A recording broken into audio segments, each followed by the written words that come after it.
नमस्कार दोस्तों, मेरे YouTube चैनल पर आपका हार्दिक स्वागत है, जहां हम लेकर आते हैं अद्भुत और रहस्यमयी कहानियां। आज हम जानेंगे भगवान जगन्नाथ की अद्भुत कहानी के बारे में, जो भक्ति और विश्वास से भरी हुई है। प्राचीन समय में पुरी एक बहुत ही पवित्र और दिव्य स्थान माना जाता था। समुद्र के किनारे बसा यह नगर देवताओं का निवास कहा जाता था।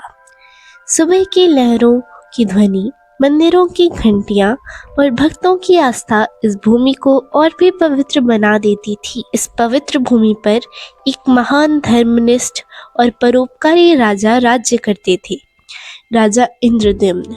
वे भगवान विष्णु के अनन्य भक्त थे। उनका जीवन केवल भक्ति, धर्म और सेवा में समर्पित था। उनके मन में एक ही इच्छा थी कि वे धरती पर भगवान के सबसे अद्भुत, दिव्य और भव्य रूप की स्थापना करें, ताकि हर व्यक्ति भगवान के दर्शन कर सके। एक रात जब पूरा महल गहरी नींद में डूबा हुआ था और चारों ओर शांति छाई हुई थी, राजा इंद्रद्युम्न को एक अद्भुत और अलौकिक स्वप्न आया। उस स्वप्न में स्वयं भगवान विष्णु प्रकट हुए। उनके चारों ओर दिव्य प्रकाश था और उनका स्वर अत्यंत मधुर और शांत था। भगवान ने कहा, हे राजन, मेरा एक दिव्य और रहस्यमयी रूप नीलमाधव के नाम से पृथ्वी पर विद्यमान है। यदि तुम उसे खोजकर उसकी स्थापना करोगे तो तुम्हारा जीवन धन्य हो जाएगा और तुम्हारी कीर्ति सदा अमर रहेगी। राजा जैसे ही जागे, उनका हृदय भक्ति और उत्साह से भर गया। उन्होंने तुरंत अपने सबसे विश्वास पात्र ब्राह्मण और पुजारी विद्यापति को बुलाया और उन्हें नीलमाधव की खोज के लिए भेज दिया। विद्यापति अपनी यात्रा पर निकल पड़े। वे कई दिनों तक घने जंगलों, ऊंचे पहाड़ों और दूर दराज के स्थानों में घूमते रहे। उनकी यात्रा आसान नहीं थी।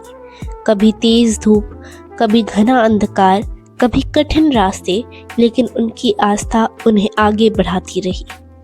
एक दिन वे एक आदिवासी क्षेत्र में पहुंचे, जहां उनकी मुलाकात विश्वसु नाम के एक प्रमुख से हुई। विश्वसु साधारण जीवन जीने वाले लेकिन अत्यंत भक्तिपूर्ण व्यक्ति थे। वे भगवान नीलमाधव के परम भक्त थे और रोज गुप्त रूप से उनकी पूजा करते थे। लेकिन विश्वसु किसी को भी नीलमाधव के स्थान के बारे में नहीं बताते थे। बहुत आग्रह और विश्वास दिलाने के बाद उन्होंने विद्यापति को वहां ले जाने की अनुमति दी, लेकिन एक शर्त के साथ।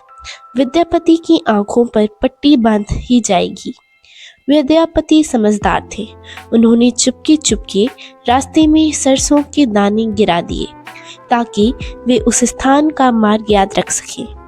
जब वे वहां पहुंचे तो उन्होंने एक अद्भुत दृश्य देखा।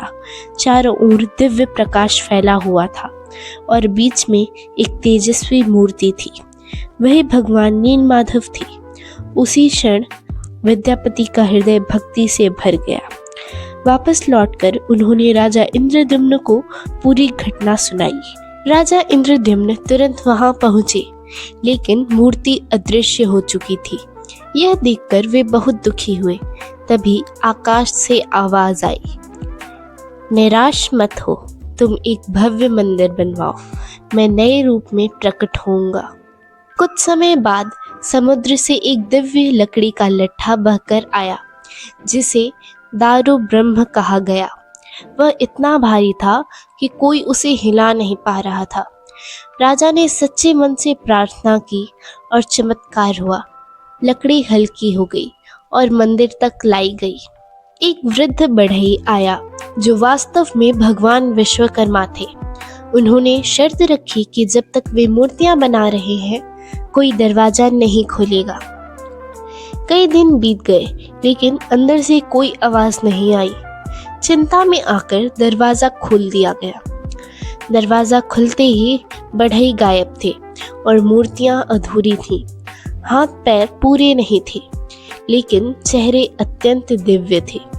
तभी आकाशवाणी हुई, यही मेरा स्वरूप है, मैं इसी रूप में पूजा जाऊंगा।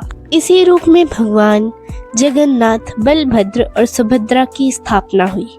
अधूरी होते हुए भी ये मूर्तियां पूर्ण मानी जाती हैं।